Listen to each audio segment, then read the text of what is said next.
90 அடி உயரம் இருக்கக்கூடிய மிகப்பெரிய ஆஞ்சநேயர் சிலைக்கு 5000 லிட்டர் பாலில் அபிஷேகம் பண்ணியிருக்காங்க. இதில் ஏராளமான பக்தர்கள் கலந்துருக்காங்க. அதை பற்றி இந்த வீடியோவில் பார்க்கலாம். விழுப்புரத்தில் இருக்கக்கூடிய இந்த பிரம்மாண்டமான 90 அடி உயர விஸ்வரூப ஆஞ்சநேயர் சிலைக்கு 5000 லிட்டர் பாலில் அபிஷேகம் செய்யப்பட்டிருக்கு.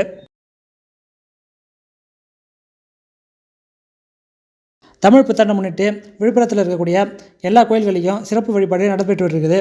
அதன்படி விழுப்புரம் திருவிக சாலையில் இருக்கக்கூடிய 90 அடி உயரம் கொண்ட பிரம்மாண்டமான விஸ்வரூப ஆஞ்சநேயர் சிலைக்கு பால் அபிஷேகம் ரொம்ப சிறப்பாக நடைபெற்றது.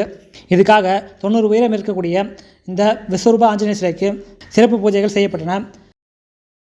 அதன் பின்பு டேங்கர் லாரி மூலம் 5000 லிட்டர் பால் கொண்டு வரப்பட்டு பால் அபிஷேகமும் செய்யப்பட்டது. அதன் பின்பு ஆஞ்சநேயர் சிலைக்கு மகா தீபாரதனையும் நடத்தப்பட்டது. இதில் ஏராளமான பக்தர்கள் கலந்து கொண்டு சிறப்பு தரிசனம் செஞ்சுருக்காங்க.